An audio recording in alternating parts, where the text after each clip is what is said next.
Yes, twitch.tv/conspiracy horseman will bring me back in shackles and hang me long out in the sun, exonerate me, then forget about me. Just wait and you'll see. Just wait and you'll see. Fully, completely, we're back at the Impact Attack Infidels here at twitch.tv/conspiracy horseman, hackerhamin.podbean.com, haminmediagroup.podbean.com.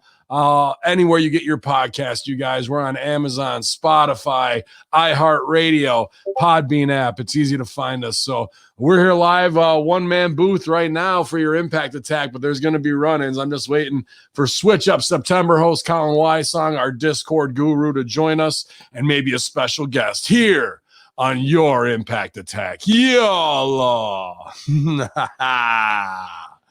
Yeah, man, you might hear a little doot-doot or whatever because I got the Discord open, Hamin Media Group Discord. Get at Hamin Media Group on Twitter, and they'll send you the invite. We switched it up last night for the Impact Watch Along. It was a great time being in Discord. Very cool. I got a lot to learn about this program. It makes me feel like, I'm generationally getting out of touch a little bit. Because, new tech where people hang out and whatnot. And it's kind of the first time in my life where I'm like, well, what is this? I don't do TikTok and that type of, junior high girl shit. But this Discord thing is pretty cool, man. And Colin's done an awesome job. It's setting it all up. And we've got it rocking right now. So did a little bit last night. But our first guest is here, man. I can't wait to bring him on. I had a great time talking to him. It's my own personal bookie right here. The man, John Hartnett from Cage Theory. You guys saw him this weekend. UFC, obviously a conspiracy horseman super agent as well. John, good morning, man. Thanks for joining us on the Impact Attack. Good morning. Thanks for having me, Ben. It's good to be here, man. It's good to be bubble and back to reality. The reality of the wrestling world, you mean? Oh, yeah. I guess, yeah. The fake reality of the wrestling world. Yeah, dude. Well, I'm glad you could jump on. We're doing Switch Up September, so this has been a nice little surprise this morning. Always don't let Lana or Vince see you catching that Bang Energy drink. Otherwise, you're going to be kicked off of Twitch right away. Proud sponsor of Colby Covington. I wonder where they got that idea from.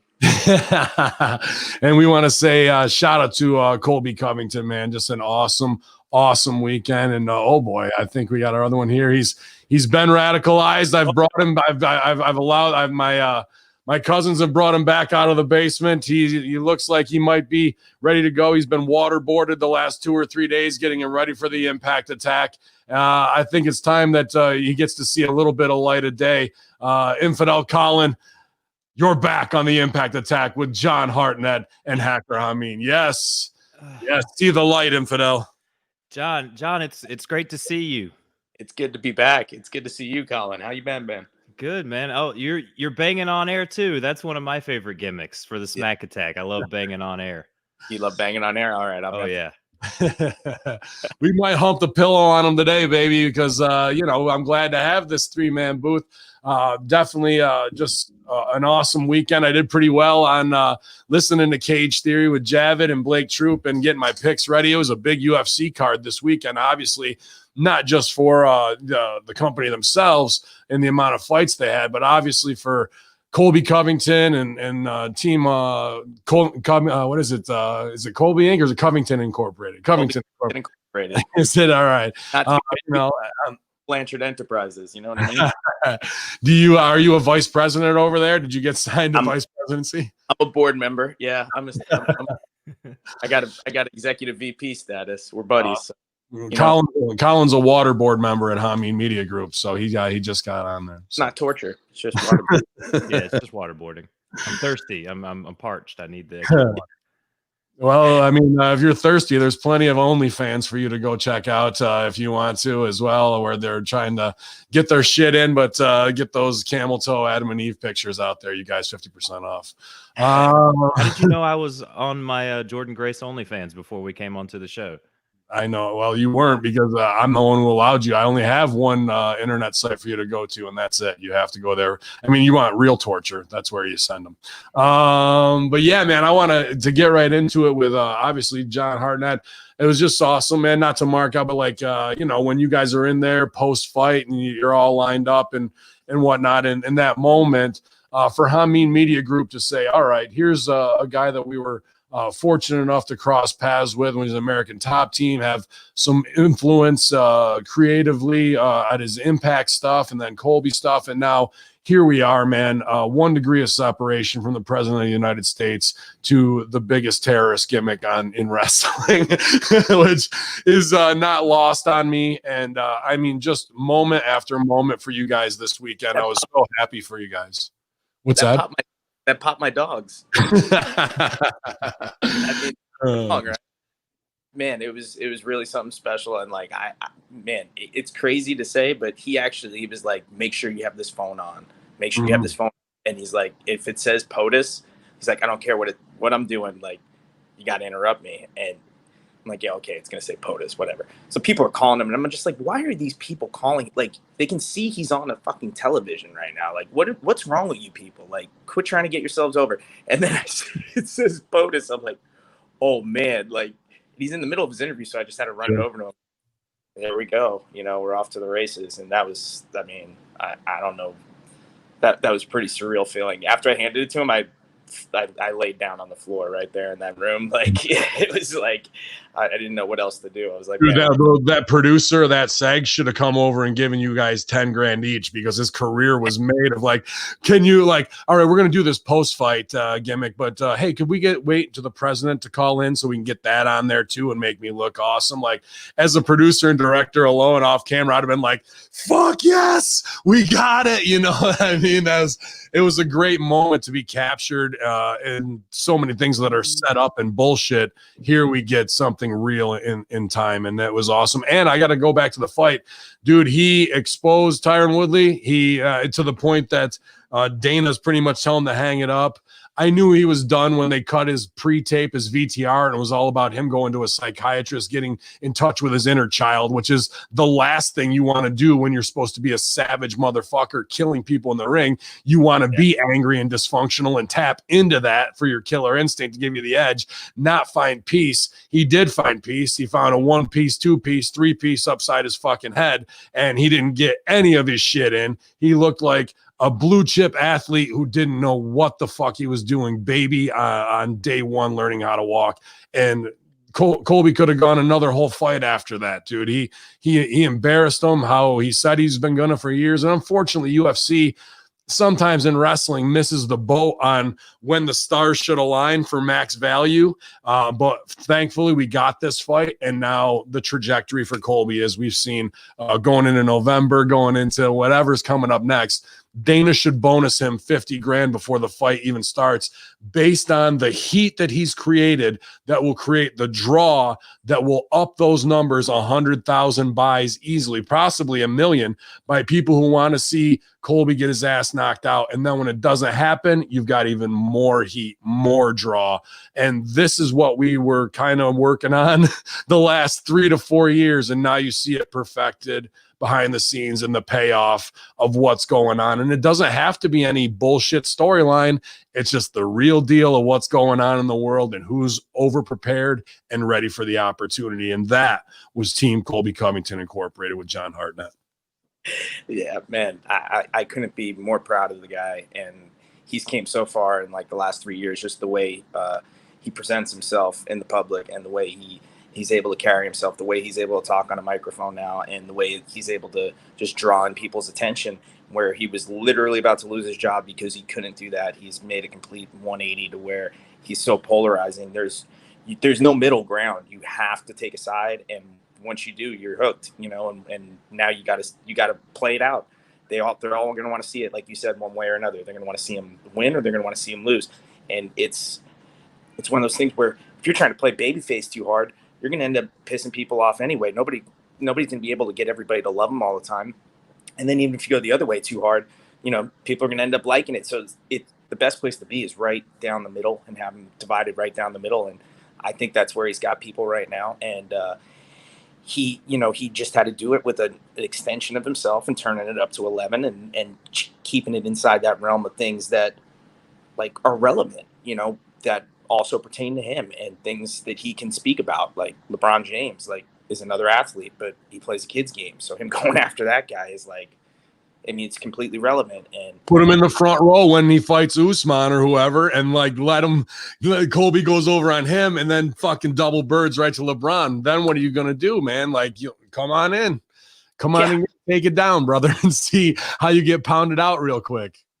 Yeah, and it's crazy because even the way things were with this event, it was so many things went on behind the scenes the couple weeks leading up to the fight where the thing was in jeopardy and back and forth, and it was so crazy, and like I was losing my mind, and we got locked up in a bubble in like a Renaissance Inn. It was like a 2-star hotel, man, like, and they wouldn't let us leave. We're freaking bubbled in. All these people are on top of each other, all these alphas, everybody's like guerrilla, like it's prison. It was prison with less yard time because we couldn't use the weights. I needed my SRF bands and I didn't bring them. I was really mad. Like I was pissed. I had to hold pads for Colby one night because I was the only quarantined member of the team that had passed the test so far, so nobody else could hold fucking the pads for him. So things were like, they were getting crazy. And man, no fans. They bring you into the arena like so late. We didn't get into the locker room until I believe the Chimaev fight was starting. So it was like he had like no time to warm up really. Even like we sat out in a van for a half hour and then they let us in. They had to like sanitize the locker room or whatnot. Boom, he gets ready, we go. And then there's no fans. We're walking out and it's like, the fans they double as a weapon. It's a good idea. I could have used know where your my rank is too. Stevie Richards here at twitch.tv/conspiracy horseman live in the chat this morning. Always, keeping the team in check. He wants to know where things are going. Well, you can fire back at him, John. Say, where's Hamin's egg weight? So practice his Muay Thai. There you go. From my rack. As I always say, Force Flex USA, but I know that's not the name of the company. I just like to call them. They should change their name to that. But this segment sponsored by MyRack. That's called product placement right there. What do you think of that? On the trip home, you were telling me this morning another incredible moment. Stooge that one off, man. Okay. So we had a flight home last night, and the flight, I was pretty pissed off at first because we had to stop over in Phoenix. I'm like, man, this is a pain. Yeah, are we going to Phoenix when I'm on my way back to Miami? So we go to Phoenix, we get there, we move on over to the other plane, and of course on the complete other side of the entire airport. Get over there, get on the plane, and Colby and I aren't sitting next to each other. He's sitting right behind me. I'm like, okay, and like there's only one other seat next to me, and I play the game, who's gonna be sitting next to me, right? So everybody's got their mask on, and you can't really see people's faces, but I see a guy come in with an eyeball like this, hey man, it's my CEO, man. How you doing, man? Oh man. I'm like, oh my God, that's Zeus. Debo, what up? Did he snatch your necklace off your shit before he sat down too, or no? No, he did the bike jump. Like, I think you got my bike, You got on my 40, homie. And, everybody in first class started recognizing him as Debo. I'm like, dude, I know they all call you Debo, but you're Zeus to me. And he's, oh man, you must be old, man. Like, yeah, 30. I'm an old man, thanks. And then he's like, you a Hulk Hogan fan? I'm like, nah, I'm a Macho Man guy. Oh, good, man. Hulk Hogan broke my nose. He broke my nose. I think Vince a billionaire because he gave me 15 grand for that. So yeah. Speaking of broken noses, sorry to let me flip back because I had this in my mind I want to talk to you about because I hit you up while you were in lockdown there. I go, dude, that girl fight just got nasty. That Alsar versus Hoochie fight. Jessica Rose Clark. Yeah. And I was like, all right, this could be an interesting fight. I took S Rose and dude, it was kind of controversial, but she didn't go down to her ass. The cage held her up, so there's like 2 inches so she could throw a knee, and they put over that Alsar is having her wedding in 3 weeks as she's making her way to the ring. Dude catches 2 hot knees right to the nose, smashes her nose out, shattered, blood coming out of it. I go, cancel that fucking wedding, bro, because ain't no bride showing up with double black eyes and her nose sitting off to the fucking side. Dude, I would rename myself as the moniker, the wedding crasher from now on if I was fucking her, dude, when she came out. She not only beat that girl, ruined her wedding, dude, which, like, for women, there's no other, there's no worse thing you could probably do to them, right? Like, it was serious beating, dude.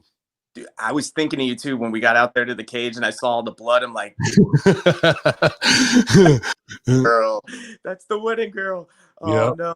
And I didn't get to see it at that point, but all I had in my head was just the description.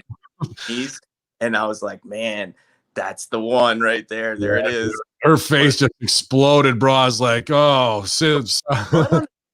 There's so much blood, and they clean that. Like, and I was like, oh man, you guys didn't really do a good job. There's a lot of blood out there. If she wanted something borrowed, something blue, she got two black eyes to fucking, or black and blue eyes to go down the aisle with, bro, because she got mollywopped. But I wasn't good on that fight, so I appreciate that ass kicking. And these bridezillas got to get their shit together. That's what, maybe more of them need a knee to the face 3 weeks out.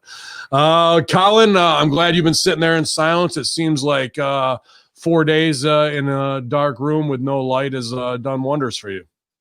Yeah. Oh yeah, for sure. And that fight was over with Colby, going back to the Colby, Tyron Woodley stuff. The first round, the minute that he got that double leg, you could just see it leave. He was in Tyron's head the whole entire time. It was gone. It was gone because Tyron thought that he was going to have that same kind of Usman Colby fight where they didn't even wrestle each other. They were going to stand and bang for 25 minutes. Well, Colby, I think, learned his lesson from Usman last time, and I think we'll see some wrestling from Colby when he goes up against Usman to actually push the pressure instead of actually having a kickboxing match with a guy who's got some heavy hands. But I missed that fight.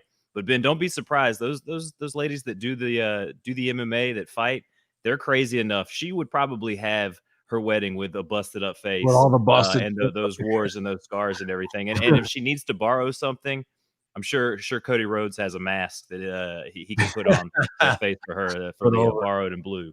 I think so. I don't think it's up to the groom. If she wants to get married, your ass is walking down the aisle one way or the other, bro. But it was a great UFC. But to see you guys in there, like I said, not the Markow moment, but to know what we've all done together behind the scenes or what have you in an independent media company, wrestling world, and maybe to be connected with old Twitter thumbs or whatever it is, man. But 3 degrees of separation. Anybody listening right now, that's how close you are in this insane carny world of politics, wrestling, and fighting.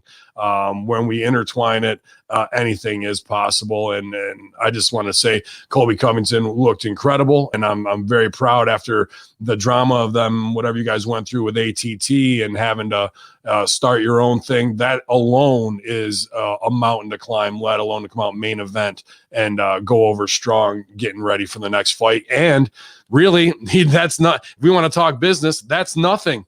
The real business that he did was in the promo afterwards. The match means is just to back it up. The heat of what he did to make himself came afterwards, right in the fight promo, and then doubled down to put it over with the Trump call. Now we're coast to coast in 3 days with 8 million views going viral. Things that WWE wish they could do. If I was Scott D'Amore right now, I would be on the phone to John Hartnett and to Colby to bring them back, because that's the easiest door to have open right now to come back and do good business along those lines if they really wanted to do something and piggyback off of this a little bit. But Colby may be even too big for that right now, man, because I'm sure a lot of people are knocking down his door left and right as we're still in the wake of this, of people getting fired up. People from the fight game to pundits to fighters to political assholes to whatever, selling for it. Selling exactly what the business is supposed to do. And that means buy rate. That means not ticket sales for in-house, obviously, but that means your buy rate's going to go up because they want to see Colby get his fucking ass handed to him. And when he doesn't, then the next time it's up even again, man. So just a great piece of business for UFC all the way around, which should show other fighters you want to take yourself from a mid-card level and you have the skills to back it up and you're ready to go. putting a little heat on yourself or doing something aside from my inner child is at peace now will fucking get you over, dude. I knew he was fucked as soon as I saw that pre-tape. You're going to a shrink for inner peace? Good night. Yeah, I knew things were really bad for him too when he wouldn't.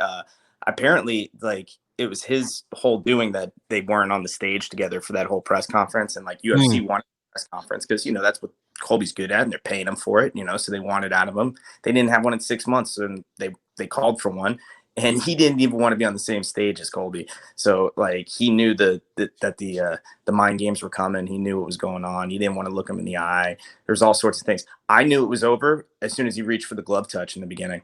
I'm like, okay. Yeah. He wants to have a blood feud, but he wants to touch him up beforehand. Okay. You're fucked. They're all waving on the other side. Hi, John. Hi, Colby. Fuck you guys, man. I don't like you guys here, bro. We're here for fucking making money, man. We ain't here to make friends.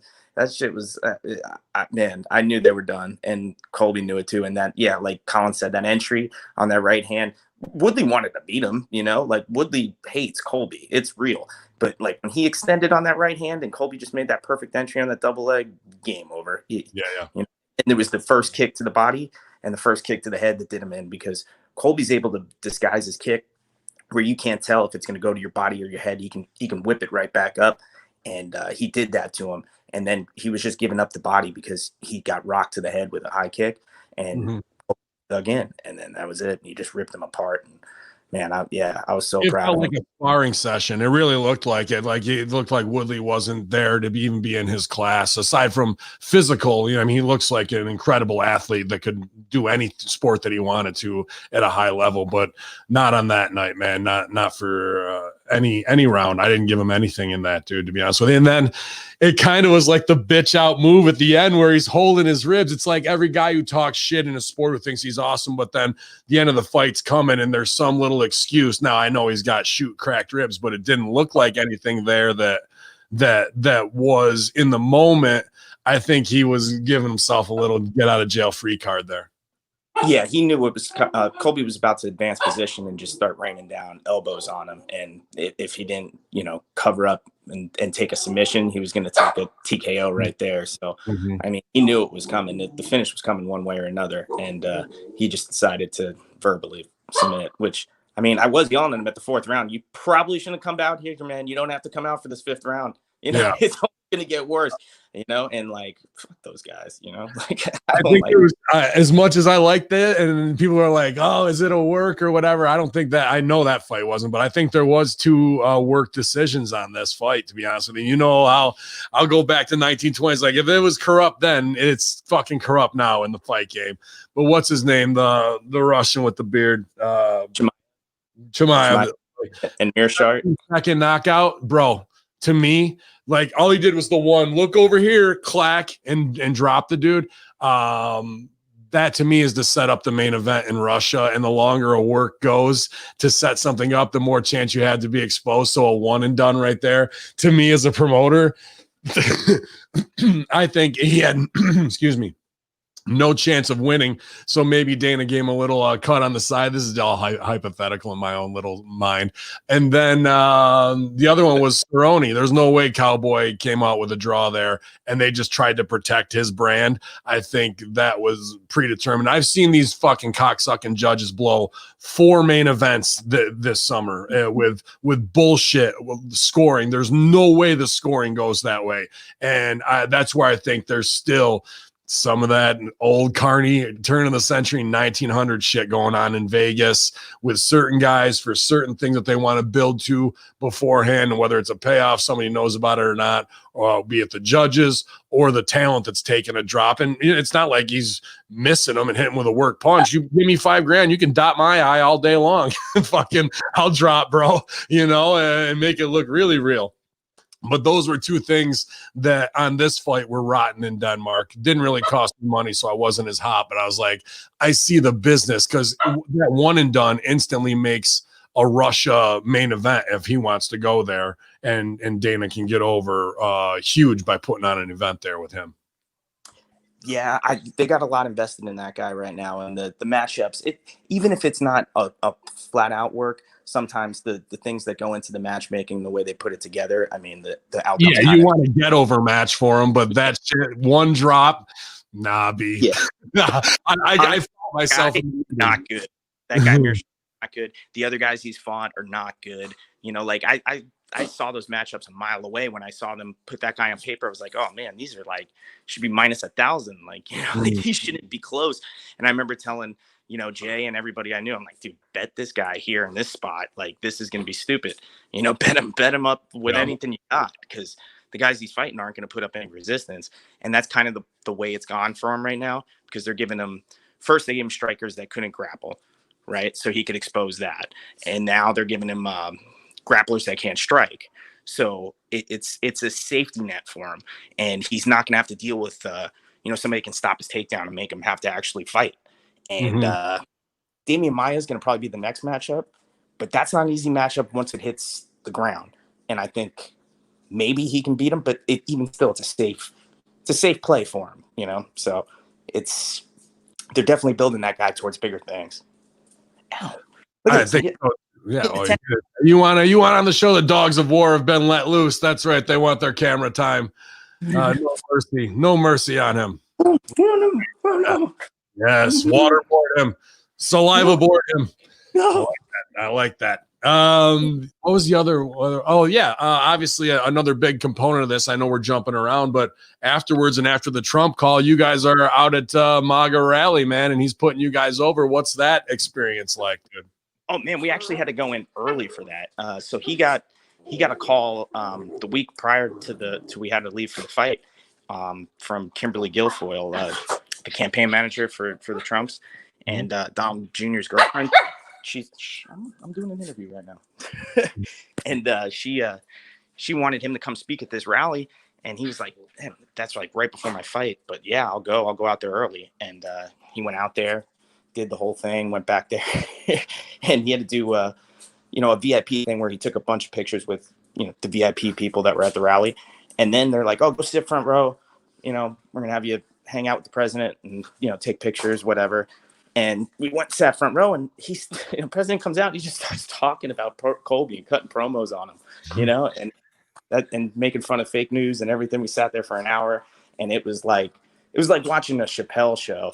You know, like a Chappelle stand-up show. The guy is like a master of just like the whole public speaking and just keeping his spot and staying on it. And man, his delivery, his timing, everything, it's impeccable. I mean, especially at his age, you think about it and like, dude, the guy's in his 70s and he's up here cutting this promo, you know, nothing in front of him, you know, just going.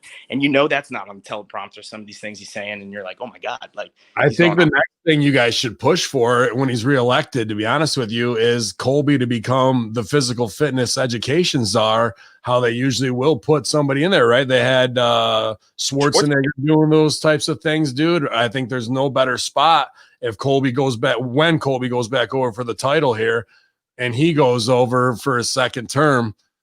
Let's take it up to the next level. What can we do there? You know what I mean? The opportunities are endless, and you guys are capitalizing along the way to push his business. There's no White House telling him to do that and get this agenda over and whatnot. And at the same time, it's very genuine. You could feel if it's a work. Obviously, we could, and I don't at all. It's just one of these organic fuck you to the world type things in the face of some skewed morality. You know what I mean? And maybe what Colby's saying is salacious, but that's because we're trying to get business done and get eyes on the product. And now you have eyes on the product. Not because of a knockout, not because of anything else, because of a promo afterwards where character will always rule supreme. Not even in UFC where it's all about the fight.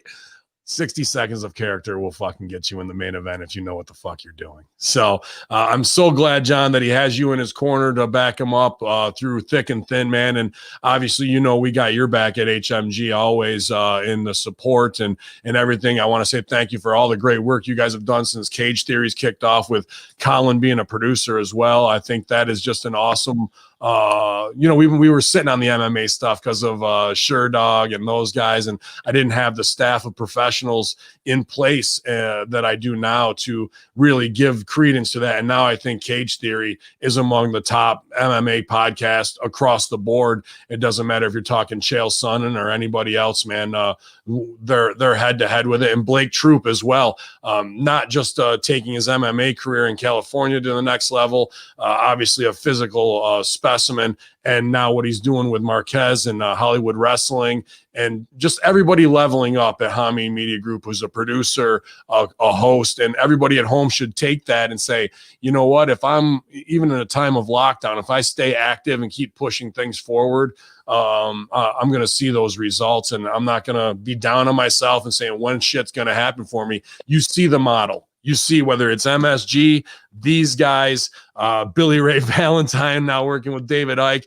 If you put in the creative effort, Serena Deeb, I don't know what else to tell you guys, man.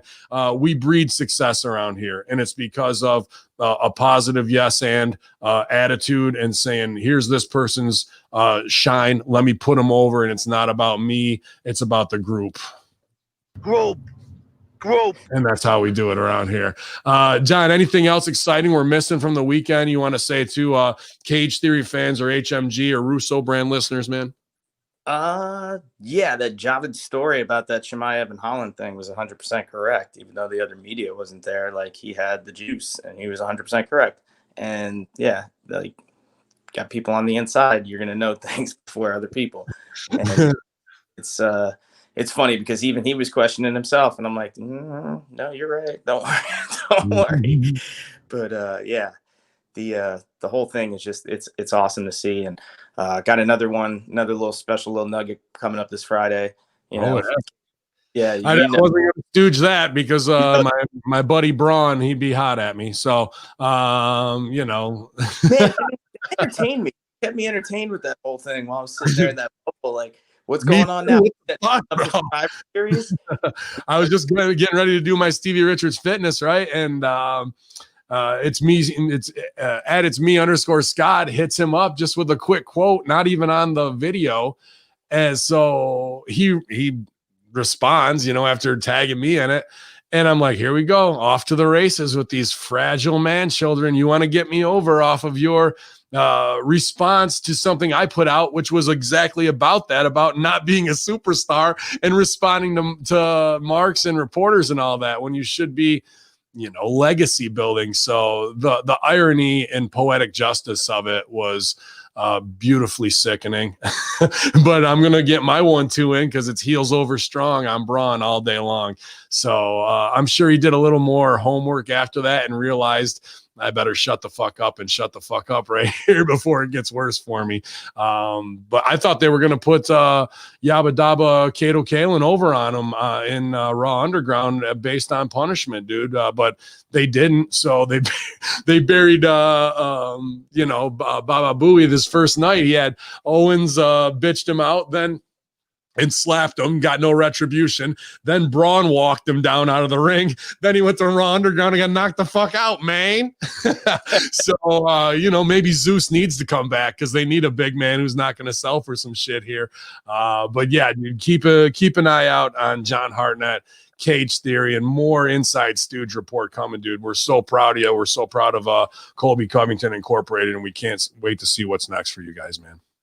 Appreciate that, man. Appreciate all the support, man. It's been a fun journey, but we're just getting started, Man, yeah. It's gonna get crazy from here. So we planted all these seeds, and now the orchard is bearing fruit, dude. And it's time to eat and pick the best, ripest apples. You know what I'm saying? Absolutely. Awesome, dude. Well, I'm going to dump you out because I don't want you to have to go through a wrestling show and talk about Impact. I'm alumni. Be careful how to speak of it. I know. I don't want to put any heat on you if you got a chance to come back to it, man. Hi, Scott. Hi. You can't make a call for me and Kong. What the fuck? You can get Covington in the main event, but this guy acts like I'm over with him, but he won't ever put me on the show. He's over. Let's go. Come on. Yeah. Come on.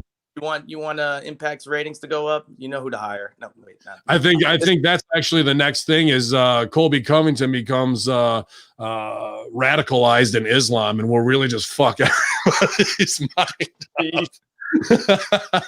I don't know if they're ready for that, man. Everybody will want him to lose. Then we can go over to Abu Dubai, and he'll be the fucking #1 baby face there as well, man. All time. John, we appreciate you, man, and the Dogs of War. You have a great day. Get some reps in on that MyRack, and let's level up again, brother. Go pump one up, and yeah, it'll be it should be a good weekend this weekend. It was good talking to you guys, and yeah, more good times ahead. Thank you guys for everything. I'll see you at Cage Theory on Monday.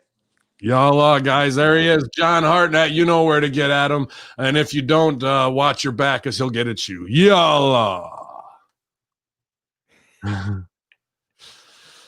Oh man, good stuff, dude. Pumped that he's feeling good after a long weekend. He was able to jump on here with us for Switch Up September. Sorry to keep you in the silence, young one, but he had some great stuff going on right there. Oh no, that's totally fine. I mean, that's a big get. We haven't seen John for a while on Cage Theory, Ben. So it was nice to actually get some camera time face to face with John. I usually get to hear him when they mess up. I have to edit a lot of those out. Where he'll talk to me while he knows it's a segment that they have to edit out. He'd be like, Colin, make me look smart here. Colin, JB's messing everything up, Colin.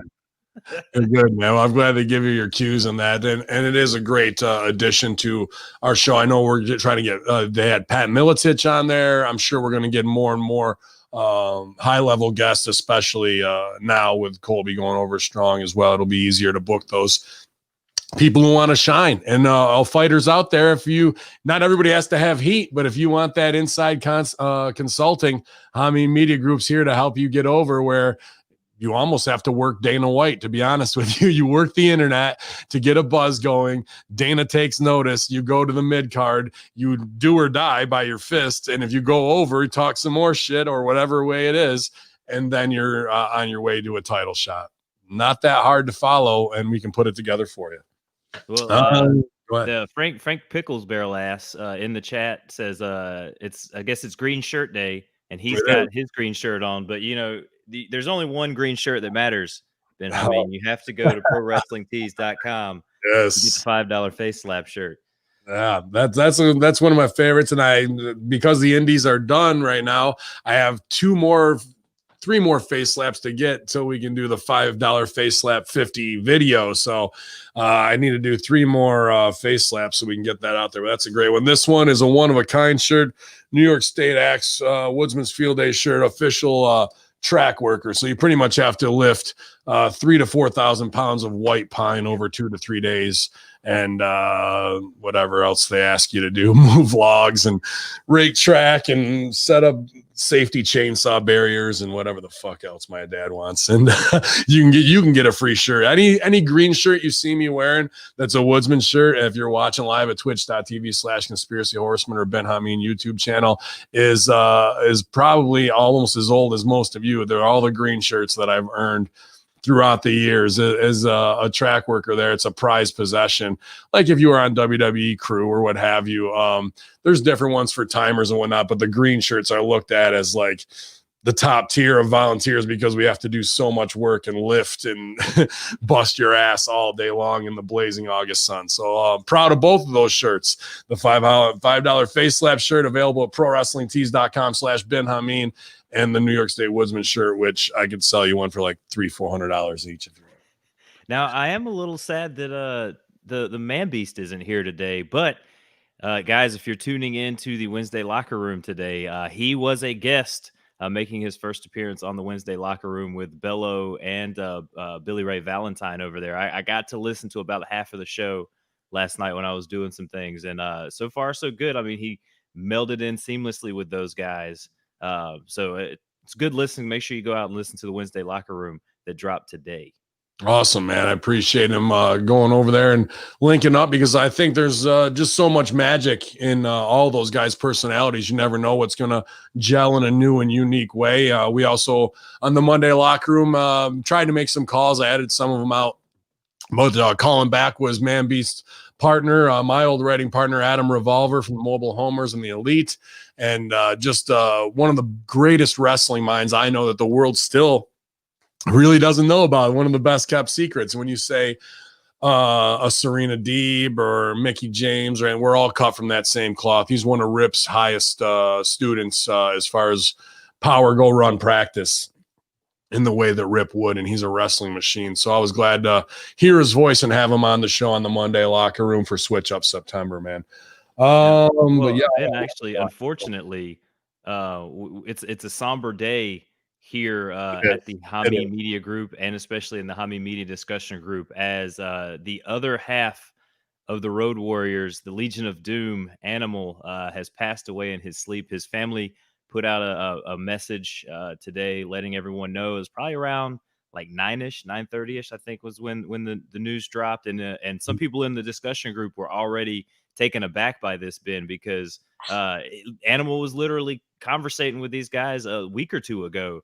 And so just to be gone like that, one of the greatest tag teams of all time, we don't get to share in that anymore. So make sure you go back and watch a lot of the great Legion of Doom matches. I mean, these guys, the Road Warrior pop was a thing. I mean, when they showed up anywhere, people went crazy. And I know as a kid, I always wanted the football pads with the studs, the spikes, and everything.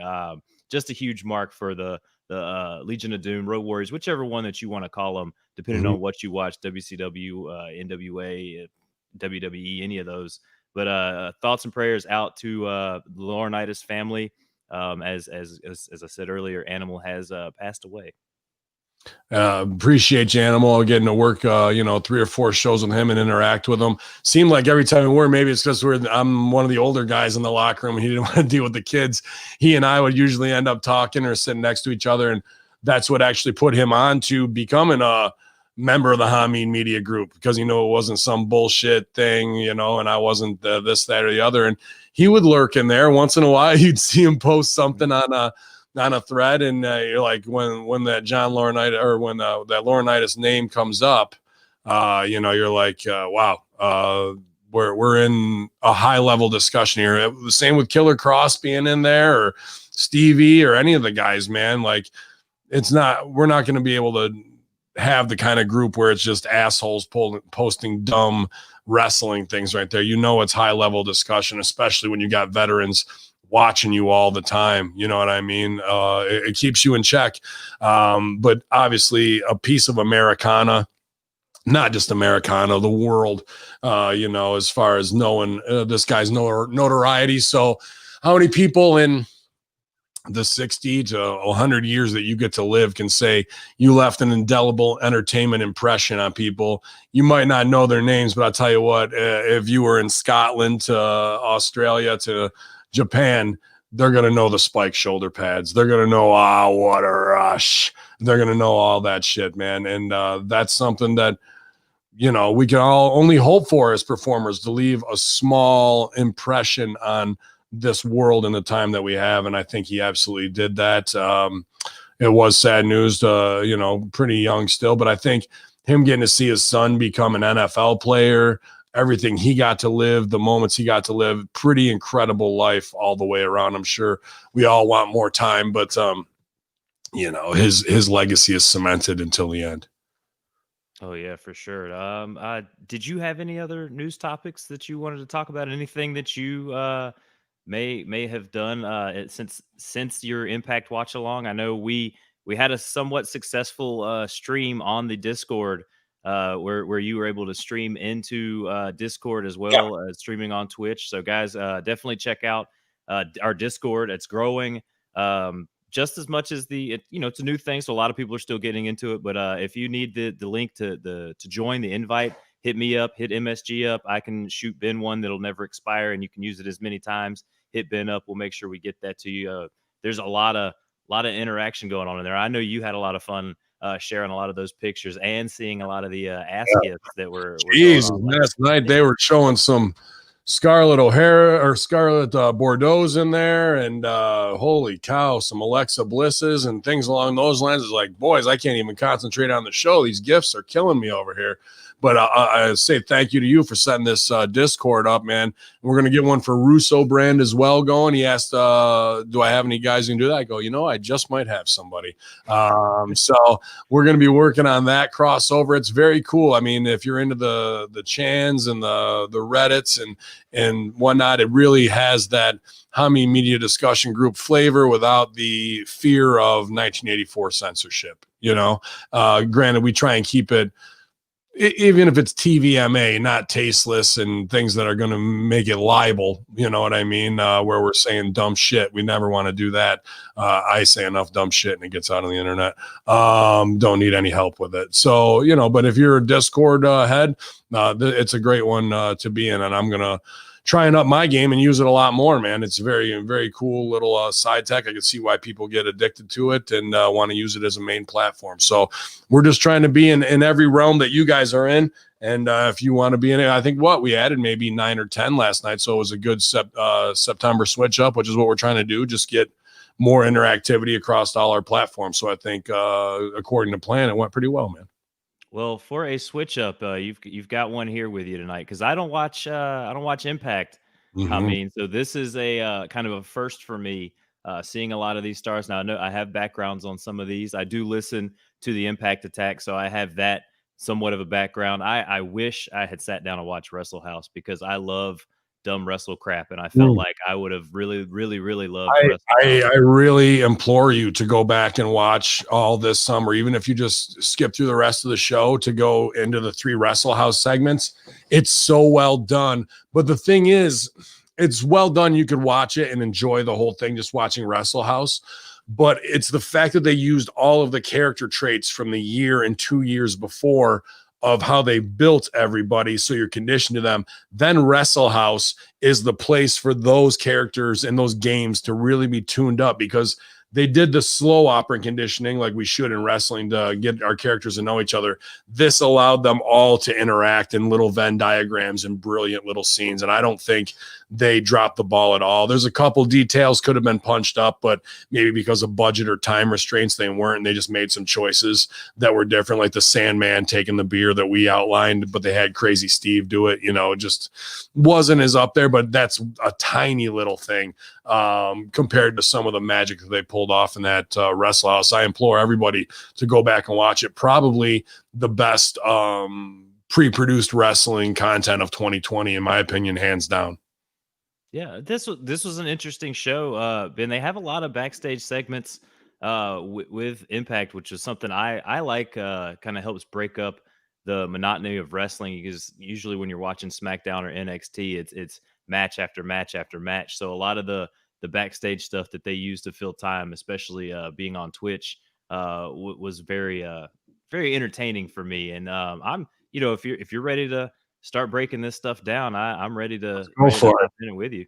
Do you have it up in front of you, or do I got to do the hard work? I got it right here in front of me. So we start the night with Rahit Raju coming to the ring as the X Division champion for this number 1 contenders triple threat match that we've got here.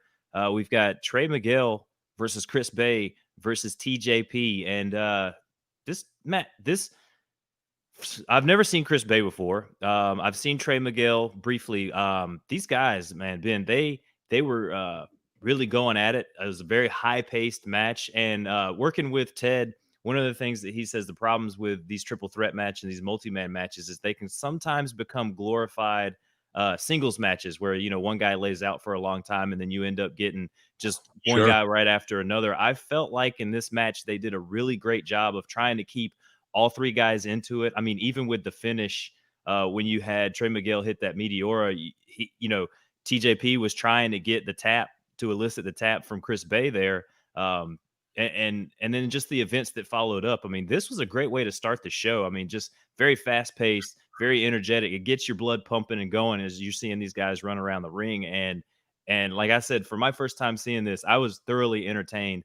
I mean, seeing a guy like TJP do what he does best. This guy was cruiserweight champion over in the WWE, and coming back over here, it looks like he's got a nice little edge to him here at Impact compared to what he was in the WWE, where it seemed like he just wanted to play video games and be like that anime nerdy kind of guy. But this was a really fun opening match, and then Raju doing what heels do best, cashing in, saying, "I want my match right now," rolling up a beaten and tired Trey Miguel and just grabbing a handful of tights. I mean, two hands just pulling down on him, getting the win, getting out of there. And he was so excited, Ben, he almost left his title in the ring as he was trying to run away. I don't know if you caught that. He had to remind himself to run back and grab that title before he got out of there. Yeah, I did love that, and it pops me because it's like, hey, you want to have a match? I get paid the same. All I had to do is run in and roll you up, right, and keep my heel heat, not take crazy bumps. I like that they kicked this off with wrestling. It's just tough because these guys are so good and so athletic. How do you follow it? You know, you really got to do a palate cleanser with character after that to come back, because you can't do wrestling right on top and follow those dudes. There's no way. They're just too goddamn athletic. And I agree, TJP really is coming into his own a bit more. We're getting to see him, and he's slowed down a little bit. His stuff means more. I don't know if somebody had a sit down with him from when he left WWE, but I've seen a lot of that. There are a couple egregious spot things that I don't like, where you're doing the pose down Japanese stuff and stacking guys on each other, and that's just not real in a fight, you know, but that's the fantasy of wrestling and what those guys do. The other thing I didn't like was Bay, even though he was trying to sell and it popped me. What did he do? It was like a camel clutch gimmick that TJP had him in, and he's trying to do the rip heat on the face safely. And as soon as he puts his hands on Bay's face, Bay starts going, like trying to sell. There's no hooks set in. There's no grabbing of the cheeks for real and pulling the face. It's just his hands on his face, and Bay's trying to sell. That's all right for a house show, but if you're going to do a close-up, you got to have something hooked in to make it look like that kind of stooged off, phony. I give Bay points for selling and trying to do a funny sell, which is like my face is getting ripped off. But if you put me in there with it, trust me, bro, my middle fingers are going to be in the side of your mouth. You're going to be getting the smile maker the whole night. You don't got to worry about that. And I will give you the safe ones like this, but let me mash your face. I'm going to mash your face where it looks real, and you don't have to try and do it, you know. But yeah, these guys all can go at a level that I don't want to have to contend with. And Rohit Raju absolutely gets it in character. Quick roll up. There's the heat. Snabitz, he's up. Boom. And now when there's a rematch between the two, possibly, or he can deny him a rematch, maybe he can come cost Rohit, or Rohit gets him again in another heel way, and that's our feud. But good business right here to get those guys over, to get the title over, the contenders over, and then the champ over as a shitty heel, all in one segment. Good job, guys. Yeah, like I said, this was a great segment. But as you said, we got to cleanse our palate with a little bit of character work here, because we got a little bit of Eric Young here, and where was this Eric Young in the WWE? Is this the creative that they are not given over there? Because it's the schizophrenia, the multiple personalities that it seems like he's going through, where they had this little clip where it's like he's talking to himself and there's different versions of Eric Young. I mean, this is a sadistic heel kind of guy that I haven't seen in a while in wrestling. I think Eric Young is going to be hitting on all cylinders. Like you said, there's another guy who's coming in. He's hit the floor running as soon as he's come back into Impact. And this little vignette that we got was definitely something that kind of helped me learn more about what was going up as somebody that doesn't watch the product. And that's definitely something that you need, because I've learned no matter what you do, radio shows, television shows, anything like that, you always want to act like there's someone that could be watching and or listening for the first time. So you don't ever want to just like hit them over. I mean, you can have your inside jokes and stuff like that, but you do have to spend some time to explain some things and let a new person know kind of what's going on. And I think they did that really well here with Eric Young. I'm actually excited to see him kick Scott D'Amore's ass. I'm excited to see Rich Swann get better and come after Eric Young. I mean, I think that they laid the seeds properly to grow a new fan inside of me or inside of anyone else that was watching this for the first time. That's great. And that's great knowledge as well. It sounds just like Al Snow via Man Beast of you have to condition your audience, but at the same time, a first time viewer has to know what the fuck's going on. So we have to make the story that easy for them to be able to follow as first time out, or handle it with a recap package to tell backstory before we move forward in the business, so they know the complete timeline. So good on you that way. I like EY's crazy breakdown. Yes is the answer. This was all there in WWE, but you try and stand up for your own business and you might just get shut down more and more and more, and they come up with sanity and it's wolf and it's whatever the fuck, right? Like dumb shit that they have no idea, where Eric Young is tapped into what's cool in wrestling and he knows how to get stuff over. Man B said, stay tuned, Hamin, because we might get the heel turn from D'Amore. I thought that the first week is when we should have had it. And then this week we had a chance to do it again, and he intimidates D'Amore. So D'Amore is staying office neutral, even though he's getting fired up in the scene later, which I thought D'Amore's scene later after this was fucking brilliant, dude. Brilliant acting. But for wrestling level, it was very good. But here's where I want D'Amore to heel out and go back, because I don't know if you know this, but when Eric was the kick around kid back in the early 2000s of Impact, it was Team Canada, and it was D'Amore, Bobby Roode, Eric Young, and I'm forgetting the other one. Regardless, the history is there for D'Amore to flip and be with EY based on whatever and start a new Team Canada with the North. You know, there's a lot going on. So I was hoping that he would flip, that D'Amore would, but he isn't. And that's just a fine character choice. There's nothing wrong with it at all. And it really led and backed that scene later to make it more believable. But yeah, this is Eric Young not giving a shit right now. He's a kind of a heel Stone Cold, like where Stone Cold was neutral and the everyman. EY is for himself and on a mission to fuck shit up, and he doesn't care. And it's working. It absolutely is working. And he can get it over. He's an A+ performer. Well, MSG and Ted just found out they were replaced.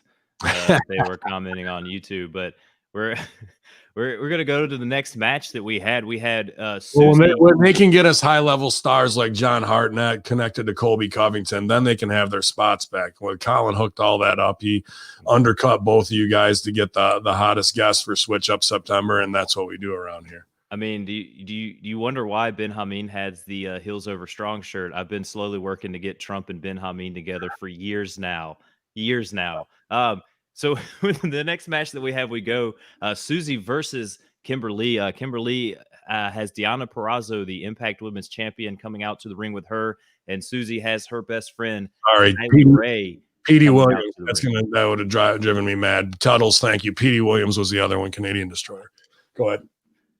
Well, we again, I know Sue Young, Ben. I don't know this Susie character, but this match was a little slower. I felt like I don't know if that's part of Susie's character and how she was kind of moving. It seemed like they were really trying to set each other up. It was a slower paced match. You could see them thinking through their spots some. So Sue Young is the crazy, obviously mythic, demon character. Susie is her little like kind of like the Shining girls, walking around, like, so she shouldn't be moving that fast and athletically, even though she hasn't been the deranged Sue Young for a while. She's been this Susie character.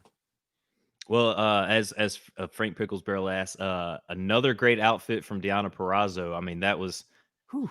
Yeah, her hair looked beautiful. She had the sparkle booty shorts on and the red top, and she stayed small. She didn't pull focus until it was her time to do business at the end and get in there and get heat.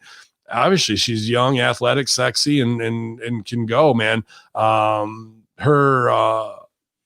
I'm not sure what they're calling her, personal assistant, who's fighting this match for Kimberly, right? That's who it was, Kimberly. Yeah. I always want to call her Candice LeRae, all these fucking girls. But Kimberly, I thought that she kind of, in the beginning, did a little bit too much that was babyface, like the split-legged stuff and things like that. If she's representing the if she's representing a bigger heel, she shouldn't be doing baby things, and that she shouldn't be kind of outshining the wrestling of whatever. She should be on the cell a little bit more. But this was a good girls competitive match back and forth. And Kimberly did really shine in this in a lot of ways, to show that she can do more than just be a kick around as well. I don't know if I would have wanted her to have that much if I was booking in the match. I would have liked to see her from under. That way we have more of a reason for Deonna to come in and do the fuck over in the finish, because she doesn't want her side to take a loss. You know what I mean? And it's about the heat on the opponent that's building to her. So the win-loss of the match really doesn't matter that much. But I thought this was a decent match. The only thing there's a couple things I don't like. I hate that phony shit where she throws her into the corner or whatever, Su Yung, and she like does a forward roll holding on to the fucking rope so she can skin the cat, come over to get a head scissors. Like these acrobatic spots, like you're a mythic monster turned into a cute little doll who should be on the cell or whatever, not doing athletic, get your shit and stuff. So that stuck out to me. And then I also put in like, would you ever see Colby Covington try and pull that off? Tyron Woodley, like no one's going to do a front roll back, skin the cat so I can get my heels on your fucking shoulders to do get my shit in head scissors. I just am not a fan of that kind of stuff. That's New Japan Wrong Style 101. If I'm coming in on the corner on you and you do a front roll and put your legs in the air, guess what I'm going to do? You're going to just throw my legs down and just stomp me out in the corner probably, or I'm going to kick you in the stomach and watch you fall flat on your fucking face. Yeah. I'm not going to stand there, wait for your fucking shoulders to come down, then grab you so I can turn and then take a front roll bump, dude. That kills the reality of the phony fighting we're trying to do as an egregious fucking, Wendella brothers fucking trying to get your shit in, dude. I don't like that kind of stuff. Well, Susie goes over with the panic switch after Deonna Purrazzo interferes, but hits Kimberly, costing her the match. We're going to get Kylie Rae versus Deonna Purrazzo at Bound for Glory for this title. Do you see? I mean, we got little glimpses of Su Yung trying to pop back in. I got to say this because Buckshot Kid put this over, and I wanted to say it too because I said it on live. Kimberly has some great working kicks. Mm-hmm. She hit her with like a 3-piece fucking Muay Thai and then a turnaround spinning back kick, and all of them were fucking clean, safe, but looked real as fuck, dude. And she definitely has some skills, man, when it comes to martial arts. That's not some just I learned it in wrestling school shit. Yeah. Well, like I said, the finish of this match had Susie going over with the panic switch, and we're gonna get Kylie Rae and Deonna Purrazzo at Bound for Glory. Man, I'm actually gonna be excited for Bound to Glory, and I'm gonna try to watch this. If not live, I'm gonna try to catch it on watchwrestling.la for all of you hackers out there. VIPbox.nu, whatever you want. iFirst Row Sports, EU.us, get them all. And then what we roll into what had to be probably my favorite segment of the night. We get the hottest free agent in all of wrestling, Heath Slater. Oh wait, I can't say that. Heath Redacted has this nice long little production cut here where he's saving rhinos in the wild. Then we get DeLorean Brown cutting promos. They went to Cameo. They had the David Hasselhoff. They had they had Flavor Flav. Nancy Kerrigan. Dude, for $500 in cameos, they stole the show. Maybe it might have been 500 to 1,000. I don't know each one of those. And with a D-Lo backup promo, Rhino doing comedy, this stole the show. And then to close with Heath Slater's two little girls doing the promo, and I popped huge when she goes, Scott Zamore, my dad's been wrestling for 14 years. He doesn't know how to do anything else. It's like, you goddamn right there. So, dude, that was the biggest get over segment in this entire. You couldn't have spent $1,000 better to like pop people, because once we saw Flavor Flav, or we knew they were doing the cameo. I was like, who's next? What? Okay, now we're doing something here, bro. Now it's interesting, and I would play that out next week. I do another one of those. Who else? I'm interested. I don't think you're going to jump the shark if you do another cameo type thing of people putting Heath Slater over. That's well worth every fucking penny you spent on that. And then D'Lo killed it too. DeLorean makes me fucking laugh when you see that on there. And he's doing the head shake, the fucking D'Lo head shake and all that stuff. It was as good, as great as you could get for little to no budget, and make it look little to no budget, but get max value out of it, dude. It was awesome. Yeah, I popped so hard, especially when he was like, "Oh my God, is that a rhino in the wild?" And then they just turned and he's just posed. He's like, "Why are you standing like that?" Yeah, sorry, it looks like I was banging there. I'm not sure what you guys missed, but go back and watch it. It was the best segment on Impact, with the cameos coming in for Heath Slater. Good work, man. It was awesome. Then we get another backstage segment, which I remember last night on the watch along. You were like, "How can you follow that up?" I just wanted to say, and it's a fuck you to WWE, right? That segment, because get off Twitch, get off Cameo. Oh yeah, we're gonna fucking use Cameo and get over huge. Now, wouldn't Vince be going, God damn, who could we get from Cameo? Yeah, how about Sylvester Stallone? Like, I wouldn't doubt that Sylvester Stallone, they'll probably chop the Cameo off the bottom, but I think they left it on there as the fuck you to WWE, which is super smart, bro. Super smart. So that even had a lot more mixed into it. Sorry, go ahead. Next seg. Oh no, well this next segment, you basically were like, how can you follow that Heath Slater segment, or the Heath redacted segment? And we got Motor City Machine Guns in the back. The Good Brothers walk up, and then we get the Rascals who show up, and we get a match. Basically, the Good Brothers call out the Rascals. Or the Rascals call out the Good Brothers, and we're gonna get that match next week. Again, this is my first time seeing the Rascals. This whole 420 gimmick, these guys, I mean, they both of them look fired up. I know Desmond Xavier definitely was on fire there, trying to get in the Good Brothers' faces. But what kind of takes me out of this is Machine Gun Carl and Luke Gallows just tower over all four of those guys. I mean, and Machine Gun Carl's not that big of a guy anyways. You know, he's probably 6 feet, 6'1", and he still looks so much bigger than Alex Shelley and Chris Sabin, and even the guys for the Rascals. I mean, this is how can you not believe that Luke Gallows and Carl Anderson will just go out there and just smash any of those guys that they get into the ring with, especially with Luke Gallows. Like, the guy is almost 3 feet. It seems like he's just head and shoulders above everybody else when he's a big fucker. There's no doubt about it. Look at that big fucker. God damn. Yeah. This scene was not good compared to what these guys can deliver. We've seen bad scenes with the Good Brothers, not because of that they can't deliver. They're doing great things, made big money on whatever that thing. What was it called? The Talking Shop Mania. Yeah. Right. They're doing another one. He's a big bastard. I mean, I'm 6'3", 6'4". You know, he's got 3 or 4 inches on me, no doubt.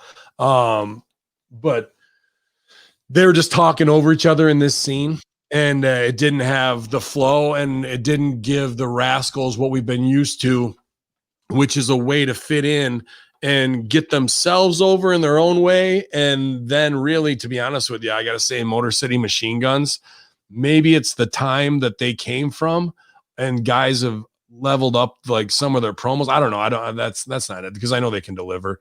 They've come off as lackluster in almost everything they've done, being the veterans, and they should have their shit wired. Like, they come off as the weaker end of these scenes for some reason, and then they look super small compared to them. So what you're saying is very valid. If you have big man in there and you've got a shooter like Anderson, what needs to happen is the little guys got to start working together and focus. Like, that's the whole thing of the match. We got to put over big man size in the beginning, and then we'll tag out, and then we can try and work something with Carl Anderson until they come back in and kills us all, or else we actually do and fall the giant, right? We do the Gulliver's Travels and get him down and whatever it needs to be to take him out there.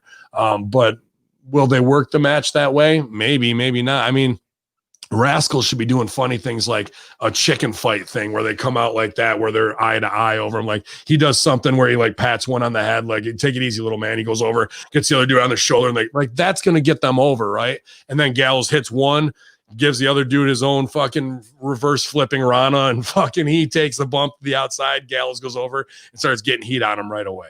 Give them the comedy spot, make Gallows a fucking killer and a giant. So when they beat is when Jack fucking chops down the beanstalk and the fucking giant comes a crashing down, it means something. But if we don't tell that story that look at this big motherfucker versus these guys who are indie looking dudes, the indie looking dudes can beat the big guy if the strategy's right and the fucking psychology in the match is there. We just got to tell the right story. So you're on the right track. We'll see if they follow through with it and actually are able to do that.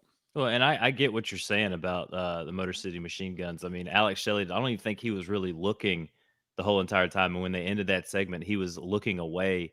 And both of them just look like, as somebody said, they're just showing up to cash checks.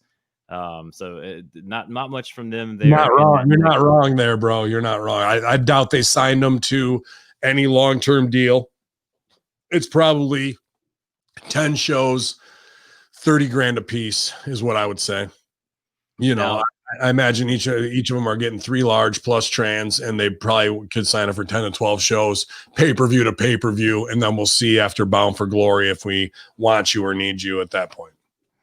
Well, this is where I kind of feel like we could have broken some of this stuff up with a wrestling match, because we at least have 2 more backstage segments. But this one, EC3, just, again, where was this guy in the WWE? Granted, yeah, he was hanging out with your good buddy in a lot of these cameos and pictures and things like that we saw on the internet, because he seemed to be like he made good friends with Braun while he was there. But EC3 is a man possessed. He put up Moose's phone number. When I saw that, I tried to call it. It said it was unavailable. That number was unavailable. So apparently someone had already gotten to Moose, and Moose had changed his number or turned his phone off. I think that's a mistake, though, bro. That's a big mistake. We've seen these things before where they have, who was it that had a phone number set up? I mean, look, Mike Jones. Remember, let's go hip hop with it. I mean, Mike Jones had the number in the song that you would call him, and people were blowing his phone up. God, who was the other person? Somebody had something along those lines in the last year where you called it and there was a message set up. So I think that's a mistake. People, you're going to put up the shoot number. You got to have the voicemail of Moose, you know, with unlimited mailbox so everyone can leave messages of what it is, you know. And if you're going to do that in type of inclusion with your audience, which I think is brilliant, I like that kind of stuff as a rib that the audience can be a part of, and da. So next week Moose could come out and go, I had to throw my phone away because I had to get my number changed or whatever. Or we don't even say that. Show don't tell. Moose is trying to do some business and the phone keeps going off until he just has enough and whips it against the fucking wall, right? Like, let's do show don't tell with it. So then the audience feels like they got to Moose. They have a part of it. We don't get any of that now once the fucking number is not available. Like, don't do the bit if you're not going to follow through. And EC3's promo is good, but the whole payoff is the audience getting to troll Moose, and they didn't get the opportunity to do that. Yeah, and I think it'd been hilarious, even if he were to play some of these, like go up to somebody and be like, they're just leaving voicemails on where they've possibly seen my title, like people giving like fake tips, like, yeah, we saw your title at the Empire State Building, or your title was being carried through, you know, just little things like that. They were really going to do something good. They were really going to do something. It would be fucking this. It might not be hard to pull off because Khan might mark for it. But last week, Moose did a little thing where he hit the number and he was looking for his title, and he supposedly called Jericho and did the rib that Jericho lost his title the first night. I go, I know you've been through this, God, from one God to another. Like, what should I do? Like, you know, ribbing. This week should have been a voicemail from Jericho while he's going through all those messages.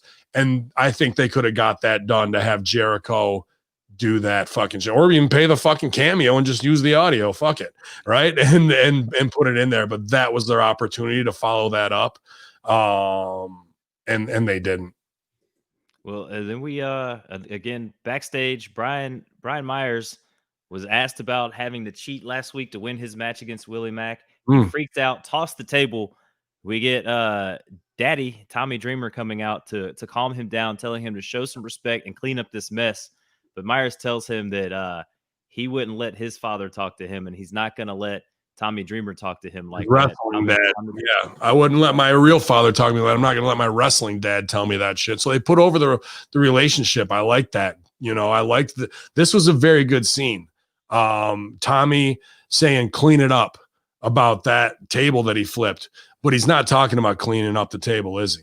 What's he talking about? Just cleaning up everything. I mean, like he said, like he kind of introduced where he was like, we don't do this stuff here. You're getting a second chance. So he's kind of like, hey, you came from the E where they didn't use you. You lost so many matches. Come here, clean it up, and you actually can have a shot here in Impact. Actually, clean up your act. Like, get your shit together. Don't think you're entitled. Humble yourself. Go out and do what you can. And this was there was a lot of real scenes on here. I was a little critical 2 weeks ago, coming off a Wrestle House finale because the scene work was not good. It just really wasn't. Then last week, it was definitely marginally improved. This week with this scene and the pre-tapes, and then what we're getting with Scott D'Amore coming up, the level of believability and intensity in the scene work beats the shit out of everything in WWE and AEW again this week. Just the Tommy Dreamer and D'Amore and EY scenes alone took it to a level that was higher than theirs. I mean, even the backstage interviewer, she goes to clean it up, and Tommy's like, "No, that's not your job. You don't do that. He's gonna clean it up." And like this is some emotion that we didn't get from Brian Myers when he was over in the E. Again, a guy that was underutilized and who has a lot of talent, but they just didn't see it in him. So again, a chance for him to shine and really show everyone that watched the E to watch Impact. Some guys aren't going to be there. Now, my character or my inability in the ring to be a 5-star Meltzer match worker is one thing or another, but I do character better than anybody else. But when it comes to fundamentals, he was the guy who was training with The Rock for 3 months secretly to bring The Rock back and get him ready. So you can say like, oh, this guy was never this, that, or the other, but behind the scenes and what people are doing, they have no fucking clue. What your little opportunity in 2 minutes to be on TV is showcases nothing of what his true talent is capable of. And he helps run Wrestle Pro and has the school and is passing on knowledge that way. So what he may eventually become known for and shine at may not even have been seen yet in the 15 years that we've seen his career already, be it Marginalized, the Major Brothers, Hawkins on a losing streak, Hawkins as fucking, they try to do the, what was it? We just talked about is the fucking white karate guy, Chuck Norris. They tried to do the Chuck Norris things with him. Remember that? They were doing little sayings like Brian Myers, whatever the fuck. But now just let's see you tuned up as a man to yourself. And that shit with Dreamer was there. I'm looking forward to Brian Myers versus Tommy Dreamer. I think that's going to be a fucking awesome match, dude. Oh yeah, and you know Tommy, they're going to work so really well together. And like you said, Myers is one of those guys behind the scenes. He does so much more than what you would see. It's kind of like a Brian Kendrick, where you know Kendrick gets a lot of the girls ready. I mean, even a UFC fighter, Jessica I, had just said that she was out in California training with Brian Myers and possibly looking to join the WWE after her UFC career is over. So you know, there's a lot of guys that do a lot of things backstage that you wouldn't get to see just because of how good they are. Daniel Price says, remember the Edge triplets? I do remember it because I wrote it in my apartment with the Major Brothers 2 months before it went to TV. So I remember it very well. Yeah, man, they did good business for us and they knew I was a writer and they came over and were super nice guys to me, man. And I know some people I know Hannibal has issues with them from Deep South and whatnot, but I never had any bad interactions with either of them, Ryder or Hawkins. So I can't say either that way, but that Edge triplets thing was one of the first things I was able to get on TV through, them asking and whatnot. So no payday, but still I was happy to see something that they asked my creative for work. Well, I am reading from ProWrestling.com. A former pal of yours or coworker of yours over at WrestleZone, Mike Killam, is the one that wrote this. But unfortunately, he goes from the Brian Myers segment to the Eric Young attacking the Deaners. So we missed the little vignette again backstage segment where they're doing the who's we got Johnny Bravo, we got Bachelor Swinger party, bachelor party. I love it when Bob was like bachelor party. bachelor party. Yeah, and then he's now the best man, which Johnny Swinger did not like the fact that Bob was chosen as the best man here in this segment. And I think we got the Taya Rosemary segment too in this time, and that was another little fun segment. Taya is a girl that she why is she not in the WWE getting showcased? It's brutal, top bro. women. The fact that you could have Mickey James and Magnus, you could have Morrison and Taya, you could have Miz and Maurice, Killer Cross and Scarlett, Seth and Becky, probably could have gone Braun and Alexa if you wanted to. I'm sure I'm thinking of missing some others.